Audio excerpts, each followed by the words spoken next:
toutes et à tous et bienvenue dans un nouvel épisode de notre chaîne de podcast Coucou Trujillo.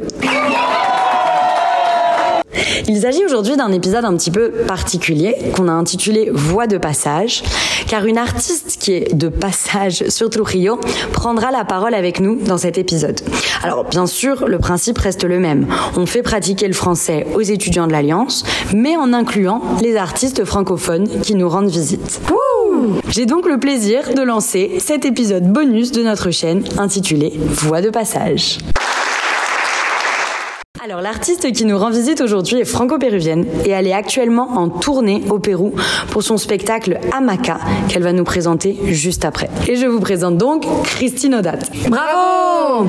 Et pour l'accompagner, on a le plaisir de compter sur deux étudiants de l'Alliance, Candy de niveau B2.9 et Diego de niveau B1.6. Je vous rappelle également que je suis Lucia, volontaire en service civique de l'Alliance française de Trujillo et animatrice de la chaîne de podcast Coucou Trujillo. Olé! Alors, on va faire un petit rappel avant de rentrer dans le vif du sujet et de laisser les intervenants parler ce soir. Les modalités de notre chaîne de podcast. Donc, cette chaîne est disponible sur toutes les plateformes de l'Alliance, c'est-à-dire notre chaîne YouTube, notre chaîne Spotify et vous avez également l'accès direct depuis nos réseaux sociaux au podcast ainsi que depuis le site internet. Également, le thème du podcast change pour chaque épisode. Donc, on a déjà eu le premier épisode sur le thème des vacances et l'idée est vraiment d'avoir un podcast qui est créé par et pour les étudiants de l'Alliance française. Je précise également que lorsqu'on fait référence à l'AF ou l'AFT, on parle en fait de l'Alliance française de Trujillo. Vous le saviez sûrement déjà, mais je préfère préciser. Un dernier détail, les intervenants de ce podcast sont toujours des étudiants. Alors, ils n'ont pas forcément un niveau C2 et ils peuvent commettre des erreurs. On est indulgent avec eux et on admire leur niveau de français déjà excellent. Bravo! Sans plus attendre, je laisse la parole à notre voix de passage de cet épisode ainsi qu'aux deux étudiants qui réalisent l'interview. Je vous souhaite une très bonne écoute et à très bientôt.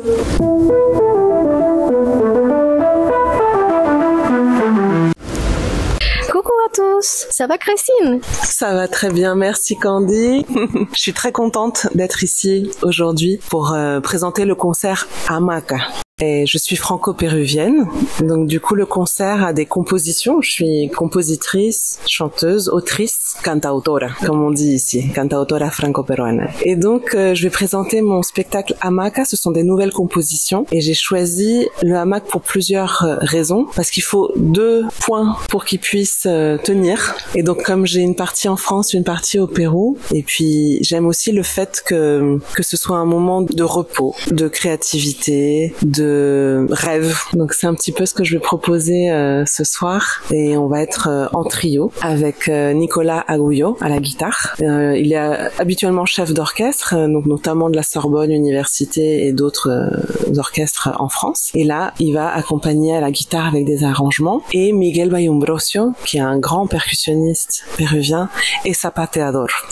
Il fait les claquettes afro-andines, enfin les claquettes péruviennes. C'est un des plus grands au Pérou, donc c'est vraiment un privilège d'être accompagné par eux deux également. Super, on te remercie, ça a l'air d'être très cool le concert aujourd'hui, n'est-ce pas? Donc je vous laisse à mon collègue Diego, il va te poser des questions un petit peu sur ton parcours. Ok, ça te va? Oui, très bien, merci. D'accord. Comment ça va aujourd'hui? Comment t'as traité la vie de Trujillo? Nous savons que tu as d'une partie de ta famille qui a habité ici à Trujillo, donc comment t'as traité la vie aujourd'hui? Trujillo m'a traité extrêmement bien, déjà par le climat, parce qu'on venait de Cusco qui est absolument merveilleux, mais il fait un peu plus froid, et là, vu qu'on vient de l'hiver, en ce moment c'est l'hiver en France, on était heureux d'avoir cette chaleur de la côte péruvienne. Moi j'aime beaucoup les paysages désertiques, toutes les couleurs de l'architecture à Trujillo, de toutes ces maisons coloniales très colorées. Oui. Et oui, et j'ai la chance d'avoir une partie encore de ma famille qui est ici, qui nous a reçus extrêmement bien, qui nous a fait visiter. Pas seulement Trujillo, on est allé au Complejo El Brujo pour voir la Señora de Cao, pour voir aussi visiter les sites archéologiques, parce que c'est une ville absolument incroyable. Toute cette région est vraiment d'une richesse extraordinaire. Donc très heureuse. Et on y mange aussi très bien la gastronomie péruvienne, notamment costeña de Lambayeque et La Libertad, qui sont vraiment exceptionnelles. Oui, nous savons que Trujillo a de tout, de l'histoire précolombienne, l'histoire hispanique,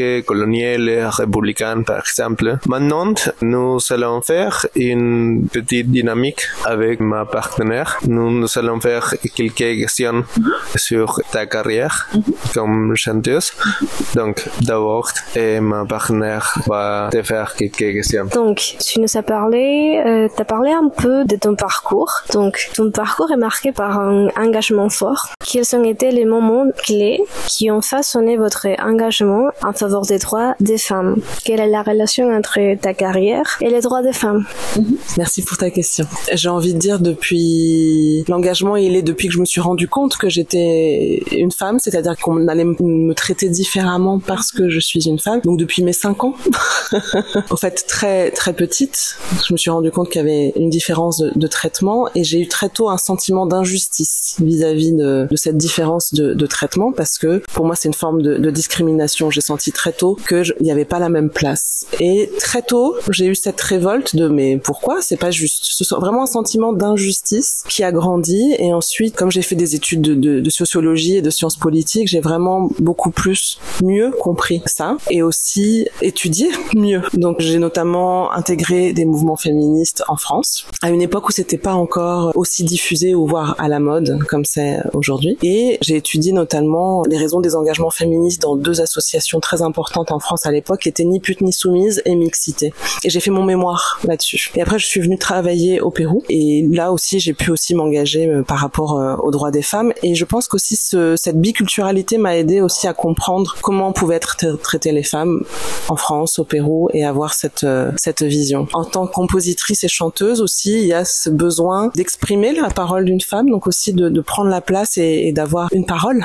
Et la scène est un bon moyen aussi pour ça à travers les compositions. Et aussi, il faut faire sa place, parce que ça peut être des milieux extrêmement masculins et dans lesquels il faut aussi pouvoir faire sa place. Voilà, c'est un engagement vraiment depuis toujours, j'ai envie de dire.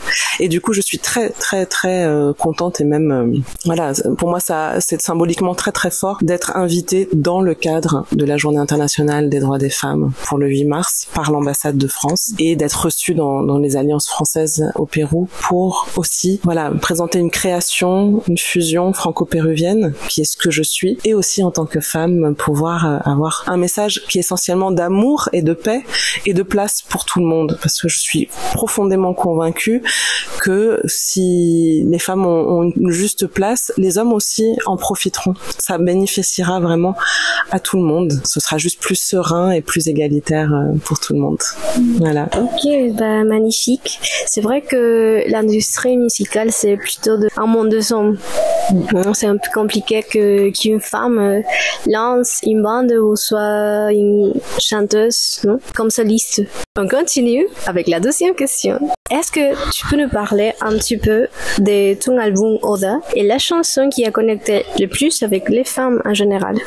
Donc Oda, c'est mon premier album que j'ai appelé ainsi parce qu'au fait, je m'appelle Christine Oda et en espagnol Oda es muy poético. Donc j'ai cette chance d'avoir un nom de famille en français qui a un sens en espagnol et en plus un sens voilà poétique, musical, artistique. Pour moi, il y a cette notion d'être au service de quelque chose, c'est-à-dire que moi je vois l'art voilà pas pour me mettre en valeur moi du tout, mais pour la musique en elle-même, pour le message, pour la poésie, d'être au service de cette beauté, voilà, de ce que peut transmettre la musique. Donc c'était un premier album où il y avait un titre comme Amazone sur Seine par exemple, qui est un jeu de mots parce que c'est un lieu. Amazone sur Seine, il y a des villes en France, Villefranche-sur-Saône, voilà, on va dire parce que c'est sur une rivière. Et donc il y avait ce lieu qui est entre l'Amazone, donc ma famille péruvienne scène vient de Iquitos et j'ai grandi à Paris. Donc il y avait ce lien entre l'Amazone et la Seine. Donc c'est un lieu imaginaire entre l'Amazone et la Seine, entre la France et le Pérou, la Selva et l'île de France. Et en même temps, l'Amazone, c'est aussi cette image d'une femme guerrière. Et sur scène, il y a un jeu de mots parce qu'on peut l'entendre aussi comme el escenario, sur la scène. Donc c'est aussi une femme guerrière qui est sur scène, c'est-à-dire qui se produit lors de spectacles. Donc ça, c'était une chanson où j'ai mélangé de la chanson française et la cumbia. Il y a Fleur de bitume aussi dans cet album. Fleur de bitume, c'est une manière poétique de nommer les prostituées en France. Et voilà, ce sont souvent des femmes qui n'ont pas d'autre choix et pour lesquelles j'ai une empathie grande et une tendresse et que je pense qu'il faut vraiment aider. Et donc du coup, c'était aussi en hommage à elle. Dans le deuxième album que j'ai fait qui s'appelle Awasi, il y a une chanson que j'ai écrite en hommage à Máxima Acuña, qui est donc une paysanne andine, péruvienne, qui a reçu le prix Nobel, enfin le prix Goldman de l'environnement, qui serait comme un prix Nobel de l'environnement en 2016. Et j'ai une admiration immense pour son courage parce que elle a refusé donc de vendre sa terre à une entreprise minière pour sauvegarder la lagune, pour sauvegarder l'eau qu'il y avait. Et donc, et elles sont nombreuses, ces femmes péruviennes, très courageuses, parfois au péril de leur vie, de leur sécurité, de celle de leur famille, à aller manifester pour défendre l'eau avant tout. La vie, tout simplement. Et donc, je pense que c'est des gardiennes de vie, des gardiennes de l'environnement, et j'ai une admiration immense pour elles. Donc ça, c'est une chanson aussi importante que j'ai faite pour Máxima Acuña, mais en vérité pour toutes ces femmes qui manifestent et qui luttent, voilà, avec beaucoup de courage pour défendre quelque chose qui concerne vraiment tout le monde, toute l'humanité, même la faune, la flore, mais pas que du Pérou. Voilà. Et dans le spectacle Hamaca, qui n'est pas encore enregistré, mais qui va l'être, qui sera mon prochain disque, ce sont des compositions qui sont nées vraiment aussi de nécessité vitale d'exprimer des choses, parfois des choses aussi très intimes. C'est aussi des chansons qui sont marquées par le mouvement MeToo, par cette libération de la parole qu'il y a eu sur les violences faites aux femmes. En France, ça a été une vague très très forte. Il y a eu déjà Vanessa Springora, des écrivaines qui ont écrit sur le consentement, par exemple. Il y a eu Camille Kouchner qui a écrit sur l'inceste avec la Familia Grande. Il y a eu Adèle Haenel, Judith Godrèche sur le milieu du cinéma. Et c'est une parole qui ne cesse de s'amplifier et d'être présente en France et qui touche vraiment toutes les femmes en France. Et voilà, il y a eu Gisèle Pellicot récemment, le procès. Donc c'est vraiment d'actualité et je sens que j'ai été traversée aussi par cette libération de la parole des femmes. Donc il y a une chanson comme Eux dans l'eau sur la sororité, sur les liens entre sœurs de sang mais aussi de cœur. Il y a une chanson Tabou qui s'appelle Tabou, justement sur cette difficulté à parler des violences sexuelles dans l'enfance ou même plus tard dans le milieu professionnel. Donc voilà, il y a des chansons très fortes sur les thématiques liées aux droits des femmes. Ok, merci beaucoup. C'est vraiment chouette ce que tu fais dans ton album, que tu luttes pour les droits des femmes. Selon toi, quelles sont aujourd'hui les luttes prioritaires pour améliorer la condition des femmes, notamment en Amérique latine? Je pense qu'il y a un vrai dialogue à avoir, une communication, pour qu'il y ait un changement qui ne concerne pas que les femmes en fait, qui concerne les hommes aussi, et donc l'éducation. Moi, je mettrais tout sur le futur, c'est-à-dire sur les enfants, et déjà éduquer les filles et les garçons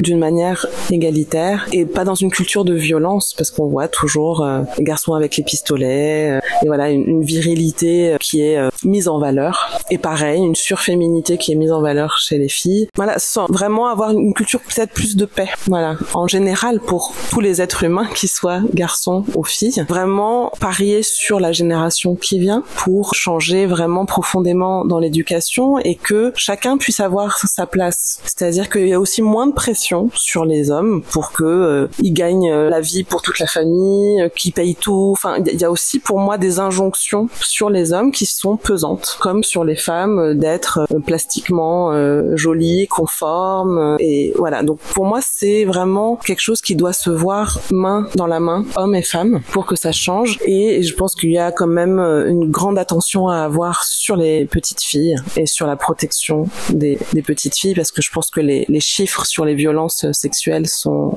énormes, et pas que au Pérou, parce que voilà, je pense que si on cherche un petit peu que c'est malheureusement répandu partout et en France aussi. Il y a eu des enquêtes qui ont été faites là-dessus. Donc moi, je dirais d'abord protéger l'enfance et éduquer de manière différente et chercher une culture de paix, vraiment de dialogue et de communication pour que tout le monde soit bien. C'est pas, voilà, vraiment que ça serve à toute la société.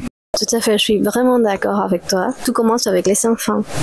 L'éducation qu'on leur donne, et voilà. Ok, bon, on passe avec mon collègue, Diego. L'une de vos dernières polyphonies s'intitule Demos gracias, democracias, remercions les démocraties, donc porte un message engagé. En quoi vos études sur les mouvements féministes influencent-elles votre façon de créer, votre processus créatif, par exemple, de quelle manière? Donc c'est vrai que d'avoir étudié la sociologie et d'avoir fait Sciences Po m'a donné une grille de lecture, on va dire, sociale, historique. Enfin, déjà j'ai toujours une grande curiosité intellectuelle sur ce qui se passe, donc je continue toujours à m'informer énormément. J'ai été très triste et choquée par ce qui s'est passé l'année dernière en France, où il y a eu une dissolution de l'Assemblée nationale, des élections et un résultat qui n'a pas été respecté. Et j'ai senti qu'il y avait plus de démocratie. Bien sûr, j'ai suivi les événements également au Pérou et les manifestations qui ont été réprimées dans le sang. Il y a un droit à manifester qui est vraiment en péril en France également. Donc, suite aux gilets jaunes, moi j'ai senti que je ne pouvais pas aller manifester avec ma poussette, avec ma fille. Il y avait une répression trop importante. Donc c'est un sentiment que partagent beaucoup de gens, voilà, d'avoir l'impression que la démocratie se délite, se s'évanouit. Et donc il y a une peur vraiment qui surgit de ça. Et donc ces études, voilà, en sociologie et particulièrement sur le mouvement féministe, bien sûr, influencent ma création. Au-delà de ces études, c'est voilà une curiosité personnelle. Moi, ce que je trouve très intéressant par rapport au mouvement féministe, c'est que ça va avoir une incidence sur la façon de voir même sa vie personnelle. C'est-à-dire, vraiment, on est parti de l'intime et politique.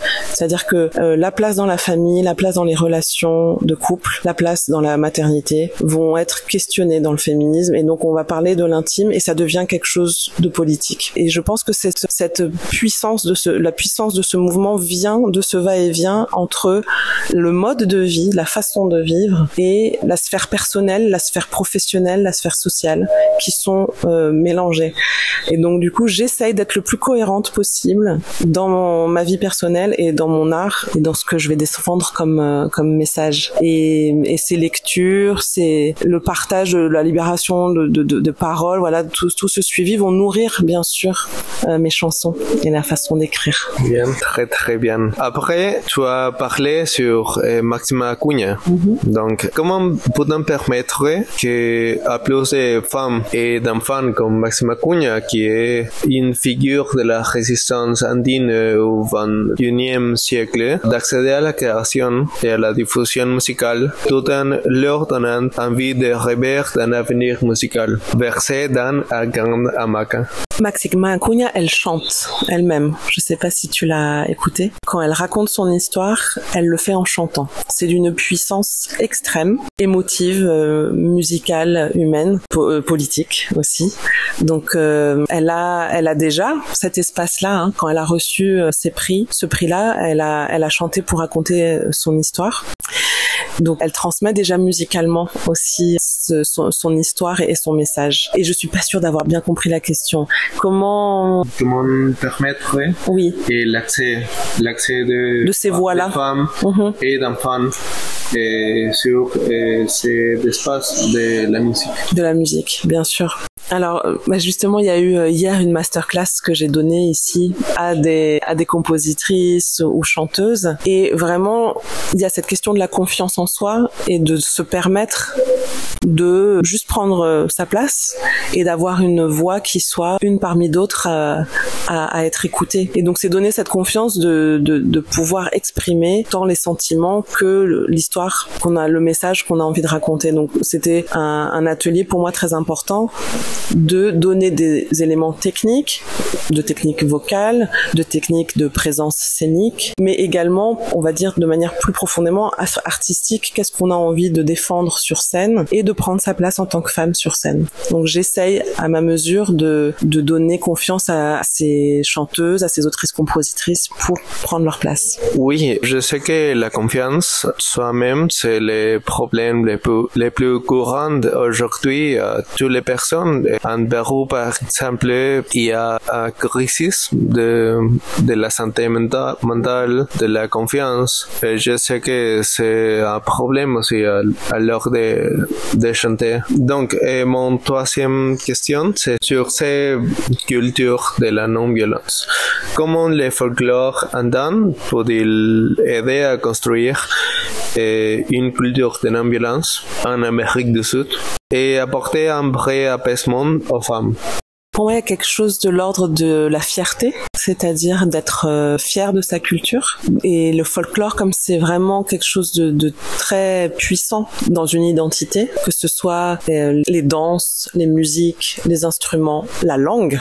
Moi, je parle pas le quechua, mais là, tu parlais vraiment au niveau andin, donc c'est aussi la langue. Et les autres langues, hein, il n'y a pas que le quechua, aymara et toutes les langues aussi qui sont en Amazonie. Donc pour moi, ça passe par cette reconnaissance de la langue, de la richesse culturelle, des costumes, des coutumes, des danses, des musiques, de la gastronomie. Donc il y a quelque chose de l'ordre de la fierté qui pour moi est extrêmement important, parce que quand quelqu'un est tranquille avec son identité et se sent reconnu dans la richesse culturelle qu'il porte, il n'y a pas besoin de se comparer ou de se disputer.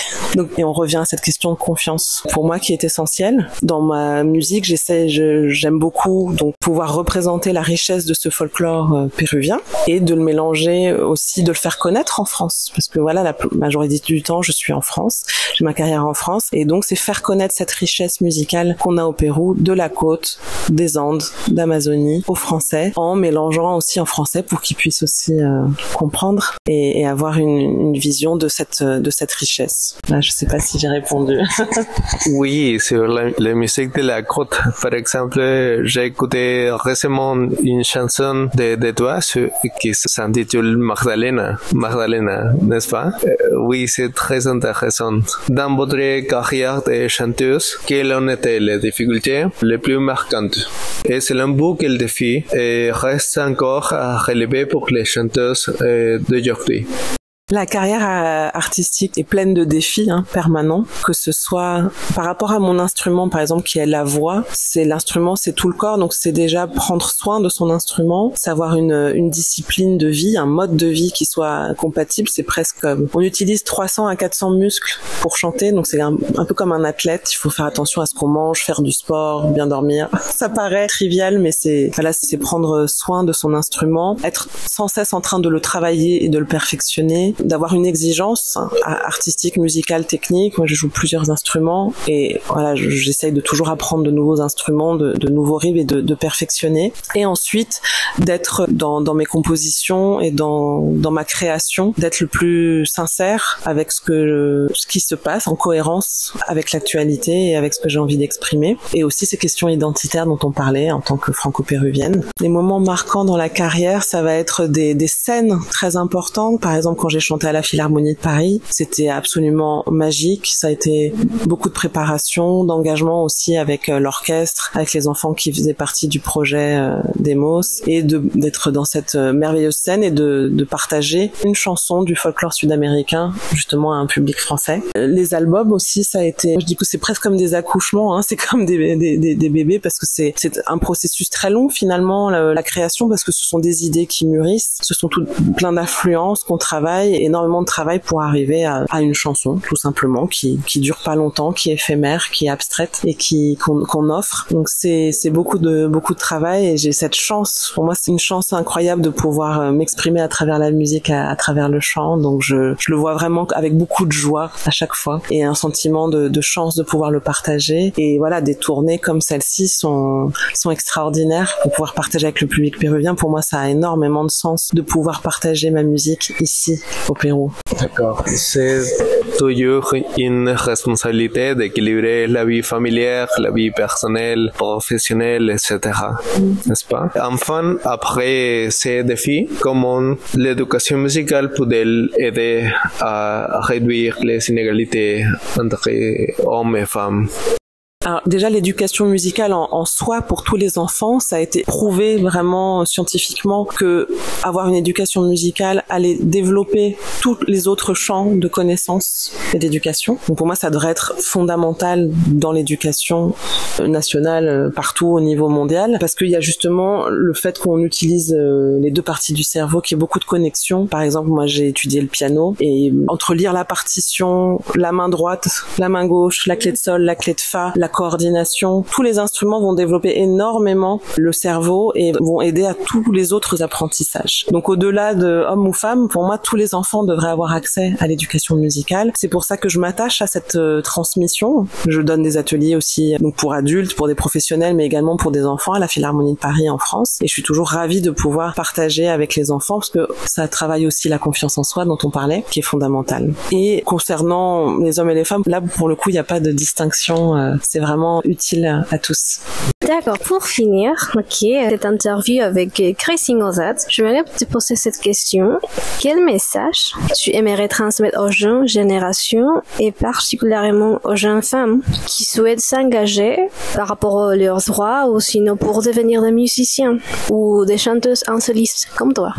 J'aimerais leur dire qu'elles le peuvent, qu'elles ont leur place, qu'on a envie d'entendre leur voix, qu'elles manquent. Qu'elles ont manqué, qu'il y a tout un travail de réparation à faire par rapport aux voix de nos mères, de nos grands-mères et de celles qui n'ont pas eu la chance de pouvoir être écoutées et que, sans que ce soit lourd, mais que vraiment qu'elles prennent cette voix-là, cette place-là, qu'on a envie d'entendre ces voix-là vraiment et qu'elles le fassent pour elles d'abord et de pas chercher ni l'approbation, ni le regard, ni la reconnaissance extérieure, d'être toujours bien clair là-dessus et que la plus grande puissance va être là-dedans, va être dans ce choix de le faire pour soi et de le faire avec beaucoup de joie, beaucoup de tendresse. En tout cas, voilà, moi, s'il y a quelque chose de ma culture péruvienne que j'ai envie d'évoquer ici, c'est tout ce qui est, la alegría y el cariño. Es realmente una fuerza que tenemos aquí en Pérou et qu'il faut partager au monde parce que ça fait du bien. Et je pense que notamment les femmes péruviennes là-dessus, et elles ont une puissance incroyable, on le voit, on l'a vu avec Maxima Acuña, la Señora de Cao qui est juste à côté ici. Il y a eu toujours des femmes très puissantes et voilà, sans vouloir écraser qui que ce soit, il y a de la place pour tout le monde, diffuser une culture de paix et de dialogue. Super, Christine, nous vous remercions. C'était vraiment une très belle expérience en partageant avec toi. Donc, on s'est dit au revoir. À ce soir. À ce soir, c'est ça. Et merci pour tout. Et oui. Et merci à l'Alliance française. C'est un podcast fait pour les étudiants et par les étudiantes. Ciao, ciao. Et voilà, c'est déjà la fin de notre épisode Voix de passage pour cette fois. J'espère que ça vous aura plu et on se retrouve très vite pour un nouvel épisode de notre chaîne de podcast Coucou Trujillo, réalisé par et pour les étudiants de l'Alliance française de Trujillo. À très vite!